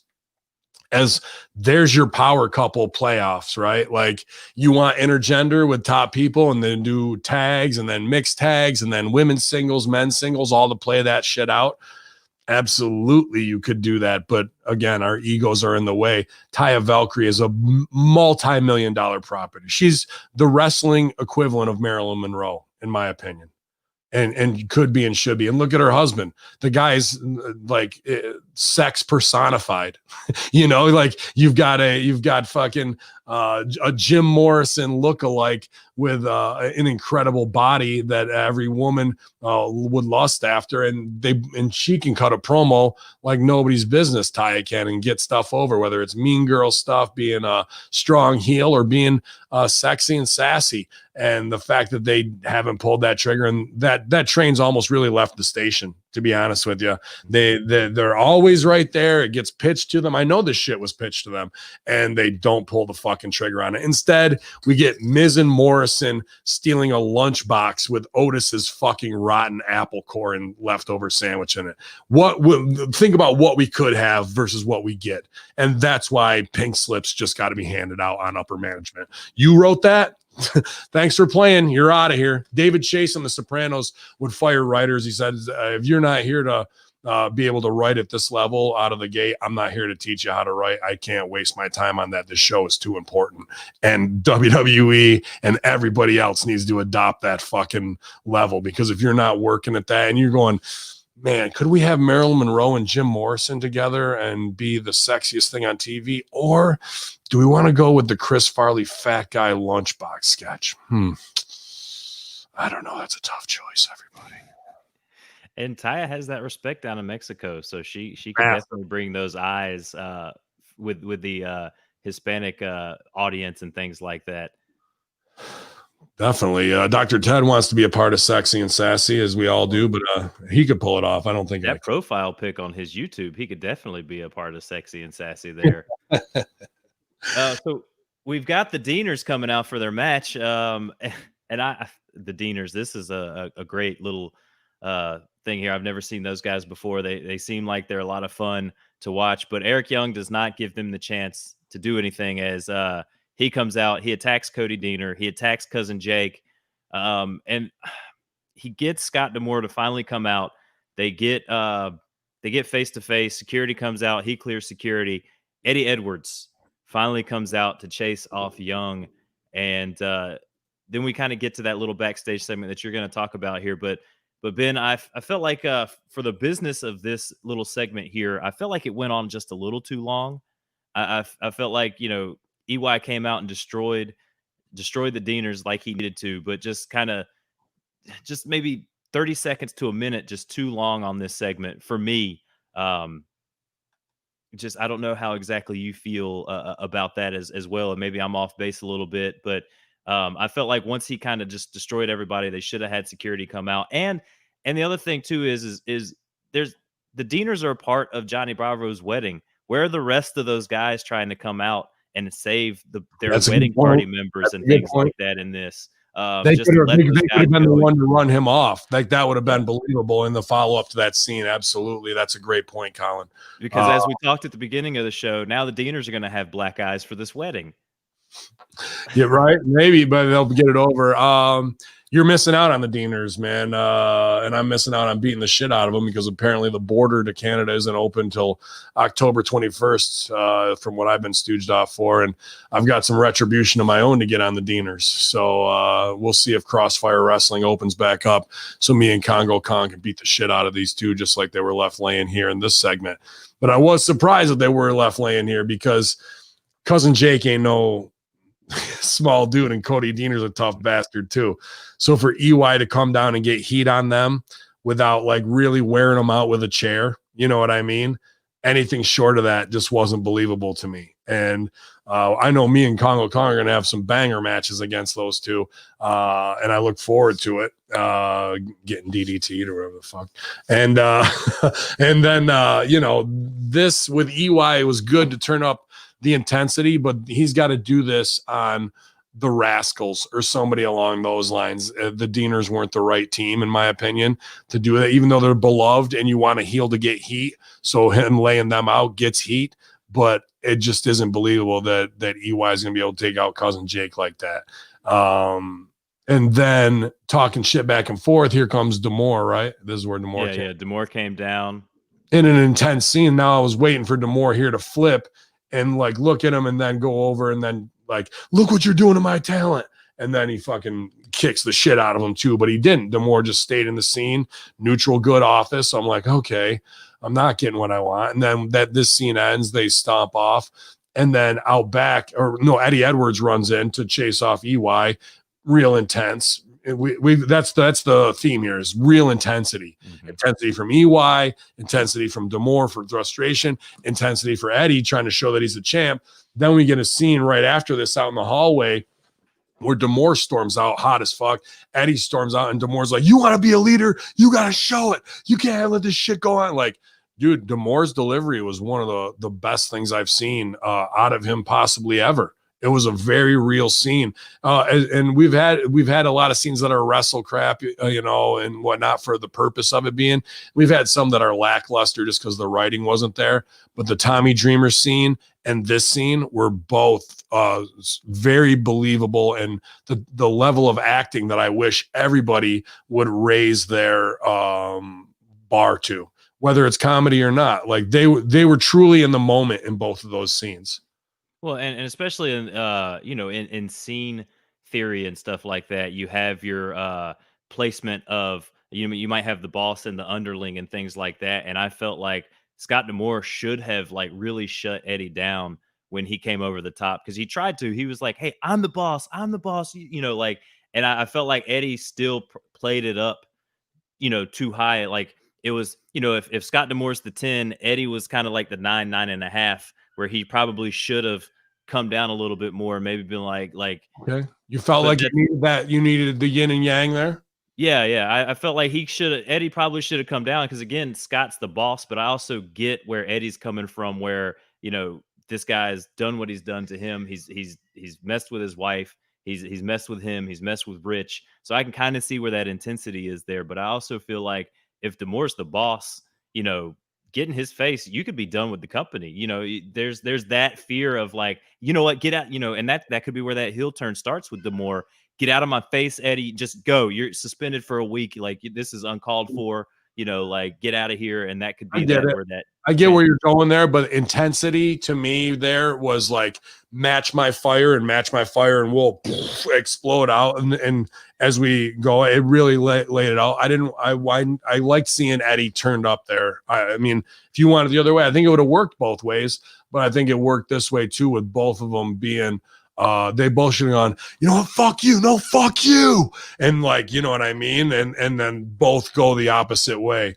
And you go, you want him, you got a fucking match at Bound for Glory, okay, fine, that's all I wanted, well, that's what I wanted last week, well, now you got it, like, and they're screaming at each other, you know, and everyone's just hot about it. Like, let's just ratchet it up and let's let the kettle boil over on that shit. And I think they were right there. I didn't think we could have tuned it up just a little bit and seen where it was, but I really liked this scene. I thought it worked.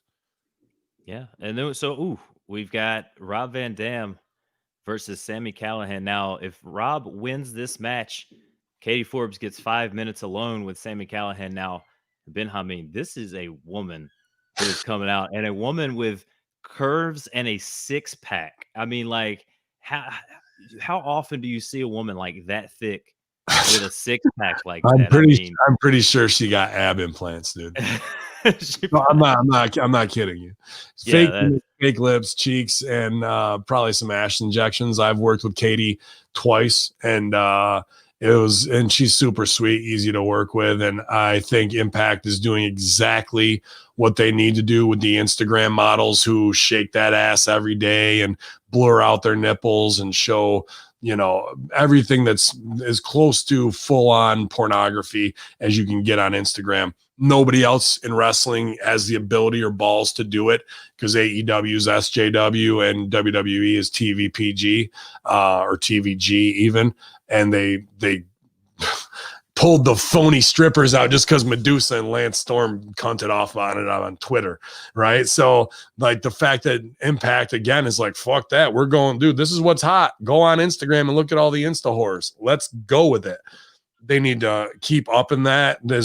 Dude, Rob getting heat on Sami on the outside on the fucking barrier. She throws a leg up and starts twerking, like showing her box and her ass. I'm like, I pop huge for that shit, dude. Like, not only is it sexy, it's funny. In a match where things are going, you're looking for an ass shot. You're like, thank you, cameraman. And then Katie even knows the camera's on it, and she embraces it of what she is. She's not trying to play school marm or fucking, the take home to mom girl. She knows what she is. She's electric sex, and fucking let's turn it up and make people uncomfortable at home, where dads and grandpas are looking at it and mom walks in and goes, little Johnny's not watching this shit. Meanwhile, dad and grandpa are like, God damn, look at her. That's where Impact has an opportunity to do things that are different than every other fed, and they're doing it right now. I've said this before on other Impact shows. They got to raise the game. They need 2 or 3 more. She needs to have her own stable of Instagram girls that do not just Rob Van Dam business, but their own, because those girls have 3 and 4 million viewers, and they're all about vanity metrics and getting likes and doing that shit. Impact has 160,000 viewers weekly.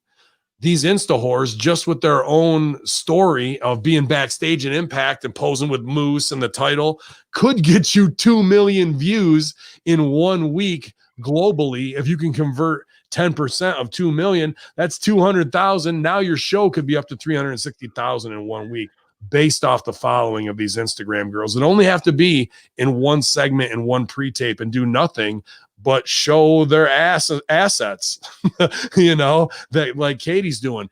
This is the opportunity where Impact is doing great things of ribbing across the board, whether it's the cameo stuff and shooting shots. They've got something here.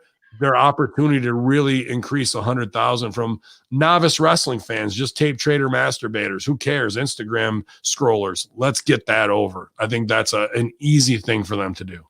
Well, as we talked with John at the beginning of the show, if you're gonna integrate Colby into Impact Wrestling, Colby, when he had that interim championship, he had Instagram hoes and porn stars all over him in hot tubs. So maybe you do a scene where Colby and Rob Van Dam came from.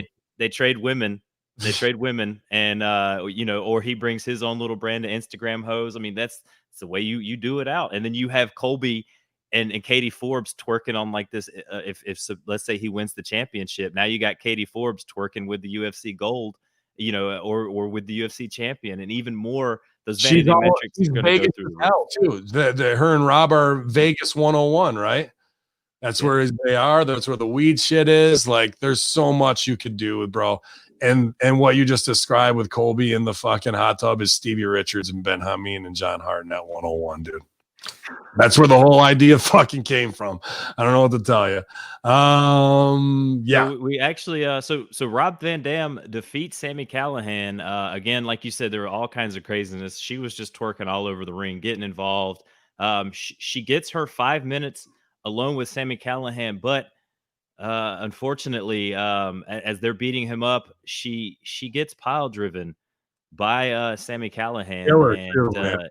ends it here. I mean, that was a brutal. I mean, a couple brutal pile drivers. I mean, especially with EY on the Deaners, they sold those really well. She sells being completely destroyed with the pile driver from Sammy Callahan. And actually, someone in the chat earlier mentioned Callahan looks like he's putting on a little bit of weight. He's kind of letting himself go here. So it's tough, Sammy. I mean, I struggle with it. So does his woman, Havoc. It's always the battle of the balls. He's a shorter guy, Ohio guy. I've seen his I think his father's passed, but I did see pictures of him. And, genetically, he's always kind of up and down. And he was the little fat kid who got, in great shape at the end of 2CW run where he's still the champ. And, he got ready to be Solomon Crow at WWE. So everyone's getting in great shape to do that. But then he packs on a little bit, and sometimes he uses gear, whether it's the vest and whatnot, to do the tuck in on the gut or whatever it is. But it's never easy, especially in a quarantine and lockdown scenario. And Sammy's not ever going to be a body guy. He's always going to be in that struggle. I usually sway from 290 to 240 in there in a 50-pound range. I think on him in a 30-pound range, he is it just shows. And the fact is, there is no excuse. If you see that at home and you think that he has put on pounds, I liked his hair this week. I thought he looked good. I've seen him heavier than that, and I know that it plagues him. And I know Havoc works her ass off to try and maintain. She's a thick woman, and I like a curvy girl that way, and she always smells good. I always put that over. They're always working at it, but you know how it is on quarantine. If you're not on that Stevie Richards fitness every day and you're not able to go to the gym, and cardio is a big part, especially when you're a fat fucker like me, to be able to sweat and get that off, pounds can come on very easily. And, Ohio, not really known for its health food culture, as RBV Fitness can attest. You can go check out Rick Vicker. We're thinking about Rick dealing with a lot of his own grandparents' health issues right now. That's why he's been kind of persona non grata. So hit up RBV on Twitter. Let him know you're thinking about him. We miss him this week, but thanks to all the staffers filling in while he's got to take care of personal business. Sammy, Sammy should just get a hold of Tyler Davis, and he can fat shame him, and Sammy will be right back on track again. But he's always going to be up and down in weight. He's just a shorter, stocky guy. And unless you're completely meticulous and you stay away from that Skyline chili and all that other shit, it's tough to maintain, man. It really is. And but you are right. If you're on TV and you need to look a certain way, 10 pounds is going to be the difference. They said it last week about Deonna Purrazzo. I mean, that's what especially in women that are held to some ridiculous body standard, right? The fact that you're going to try and show midriff, if you don't have that shit tight as a drum, get ready, expect to get some clap back from the trolls on Twitter or whatever. But look at Serena. Serena's in incredible shape right now with yoga and like maybe 2%, 3% body fat probably, and probably a little bit more than that. But still in great shape. Kylie Ray, she's in ring shape. In Impact. You want to talk about an Impact wrestler whose body is right where it should be to be a superstar. She's definitely putting in the work, and it shows. Meanwhile, Jordan Grace, when the main event comes out, does double guns of her arms to show how big and strong she is. There's no definition. They're round arms, bye-bye arms, and you're like, okay, I guess I'm supposed to believe that, but the camera is going to tell the tale. You know what I mean?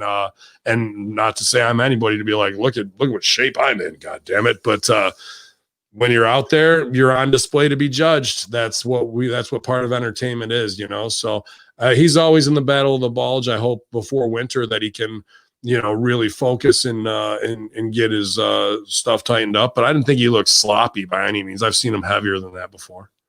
His name is Stevie Richards.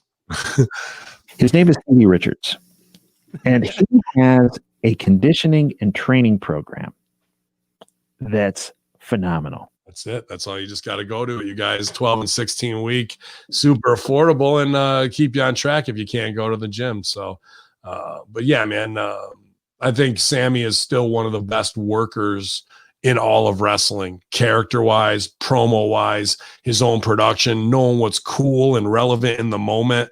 Nobody's done it better than Sami Callihan has the last 2 years. Oh yeah, for sure. Now, before we get to the main event, we get a couple of matches announced for next week, and actually, we had a good little segment with Ace Austin and Madman Fulton with the North. Ethan Page really promo skills, really looking great.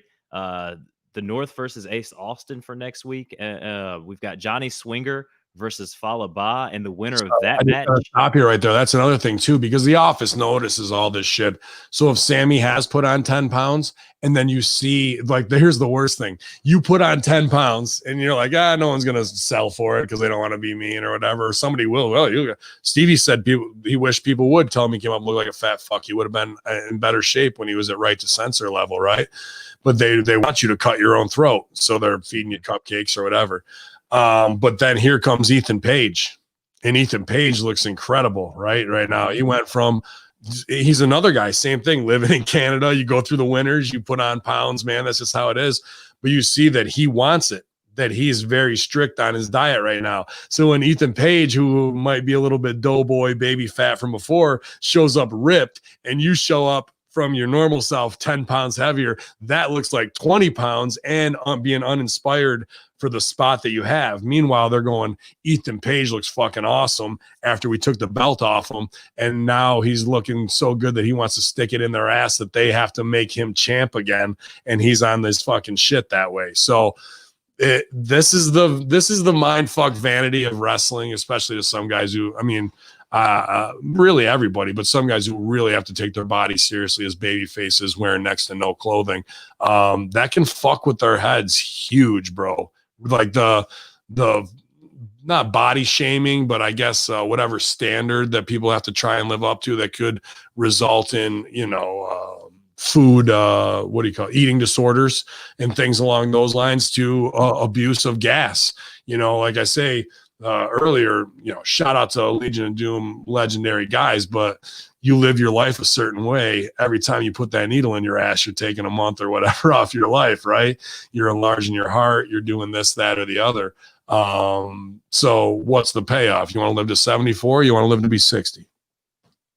Well, like you said, the side effects of PEDs are money, women, and fame. So they got all of that. And they left the world a little earlier than what they should have. But Johnny Swinger versus Falaba next week. Winner is going to be the best man in Johnny Bravo's wedding. We've got Rosemary and Taya versus Nevaeh and Havoc. And then, of course, we mentioned this earlier, the Rascals versus the Good Brothers. And then we have the main event of the evening here. Ooh. We go from seeing a woman like Katie Forbes to having to Neil Dashwood come out with Caleb Conley. This was a good little thing. I mean, both girls got out there, did their thing. Jordan Grace tried to kill Neil Dashwood with that Michinoku driver there, like really sloppy for a girl that's supposed to be so strong and being the muscle of that women's division. It looked like she had a hard time scooping her up and putting her down for that Michinoku driver. I gotta put this over that it's I've been critical of Jordan plenty, but her wrestling is pretty good, and the spots get botchy. It's Tennille Dashwood, bro. She's rotten. I don't know if she's sandbagged there or whatever. If it got off, that's one spot, but it doesn't matter. From entrance to character to getting into position for things, her footwork, her strikes, there's not one thing that's fundamentally sound about her, dude. About Emma, whatever you want to call her, Tennille Dashwood. Really, really, really not ready for TV. And I don't know how. She went through NXT through the cookie cutter program. She became whatever with Santino, and you think that would get her over. Then they try and do this one thing with the cop sunglasses that she was going to be, and she hated it, but she still can't get rid of these dollar store fucking sunglasses that make her look stupid as well. Put her with Caleb Conley, which I couldn't believe that's the wrestler dude, Caleb Conley, that was from before. Mm-hmm. Because he was a good worker. Here as a character, his character work needs a lot of work too.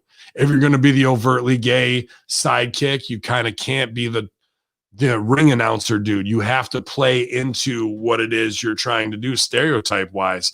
And he kind of dropped character that way. I liked him when he was just in the ring and whatnot. Maybe he's injured and this is his opportunity to do character. So be it. But Emma is not even ready for TV, let alone the main event, dude. Not, and it's been exposed time and time again, especially when we can have a match with, you know, the girls the last 2 weeks. And they were both very, very solid. Even the opener was 100 times more solid than this for the girls match. I think you needed to put the opener in the closer here with Bay and Rohit and those guys, and let Rohit go home with the tights pull and let him have his heat as he leaves. Yeah. This girls match absolutely shouldn't even have been on the show, let alone a main event. Emma needs another 2 years of training and indie experience before she'd even be remotely ready for TV, in my opinion. I don't care how sexy she is. She obviously can't cut the promo. That's why she has to have the assistant to do that stuff. So tell me what the big value is in her. 1.5 million Twitter or Instagram viewers, so she can show it.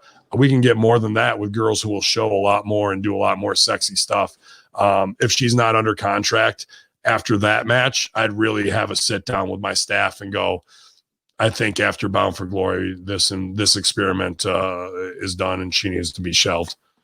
Well, I was at the Ring of Honor show, her debut in Ring of Honor. She got a huge pop. So it must have been some of that luster from the WWE that was still attached to her. I mean, even that same night, Bully Ray came out and started the show, and everybody gave him Hall of Famer chants. So that was a pretty big Ring of Honor show that night. But I'm kind of there with you. The whole dancing like this and the other stuff that she did, I don't really see it in her as a performer like that. And I have to agree with you here, Ben. This probably shouldn't have been the main event match. I mean, even just having the Eric Young stuff, maybe. And we're not even live, Colin. We're not even. Yeah, the Eric Young stuff with D'Amore and Eddie at the end would have been plenty to go off on too. That high intensity. We landed so flat by the end of this, bro, that it left me scratching my head why that would even be.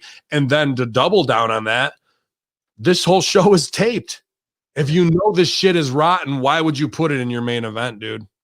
I really have to question the run sheet after you already have it in the can and you know you can recut it. You know, if it wasn't in the main event and it was just a mid card or popcorn, then it wouldn't have stung nearly as bad for these girls. But between the botches and trying to show off that you're muscular when there's no real definition there, and to say I'm over and charismatic and here's my photographer, and that just felt like we're playing wrestler there too. After we've had some very real scenes early on in the show to close with some very fake stuff and then exposing wrestling, not a good main event, dude. Well, we actually did, which again, I think because of the main event here, I didn't catch this on the stream that I watched after the show, but apparently the show ended with Eddie Edwards walking backstage, and right as he was about to leave, the lights go out in the building. We hear a little bit of a scuffle, and when they come back on, Eddie Edwards was knocked out on the ground. So could this be EY doing something? Could it be D'Amore sending somebody after? Killer Cross is back. He's leaving X's all over the place. That's how Killer Cross debuted, right? The first 6 weeks, people just laid out. That's what I thought too.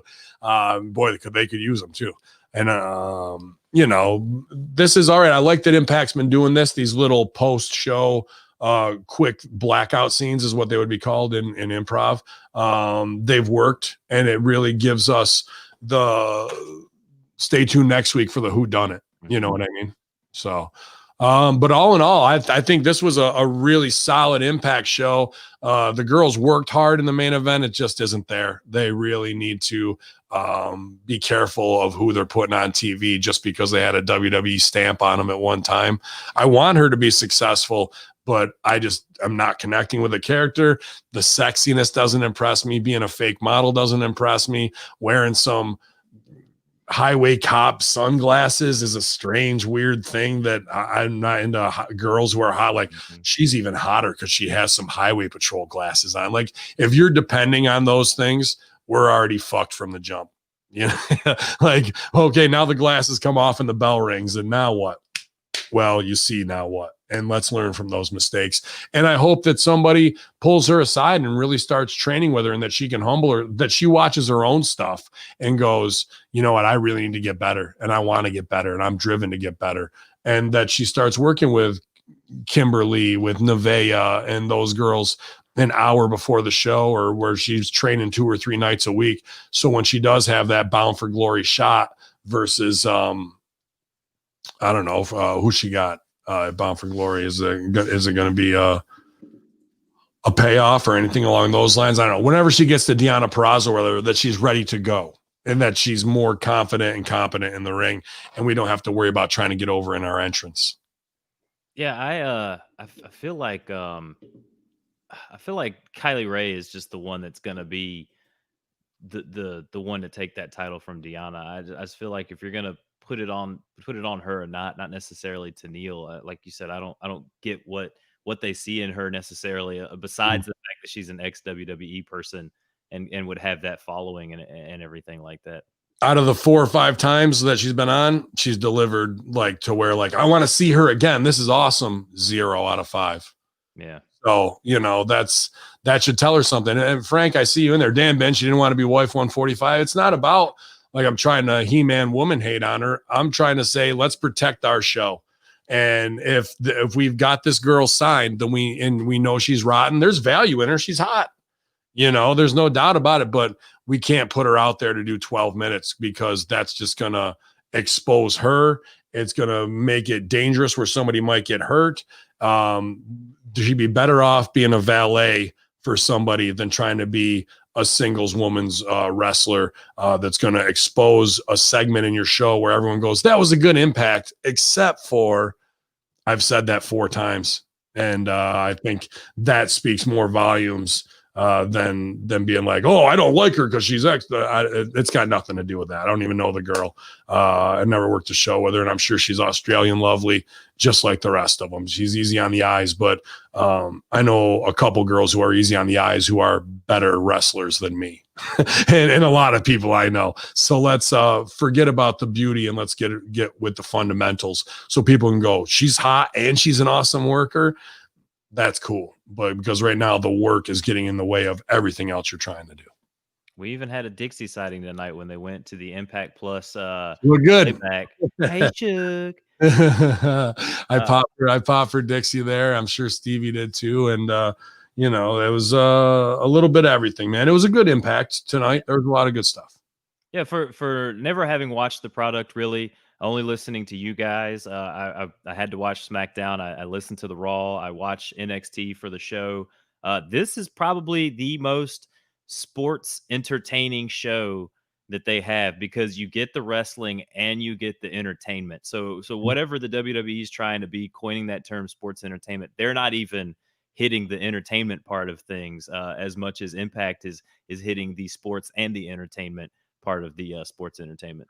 Daniel Price said, I don't know if that's a shot at her or a shot at me. Some people simply aren't good in the ring and never will be. I can't argue with that. If you want to break down my matches too, there's plenty of shit to go, wow, he's fucking rotten. He cuts a good promo. Look at him, but not the most technical savvy, man. But it's phony wrestling at the end of the day. So why would I judge somebody on some performance that, you know, as personally, like, got no animosity based on a lackluster performance, man. Otherwise, I go to middle school plays and go, you fucking suck.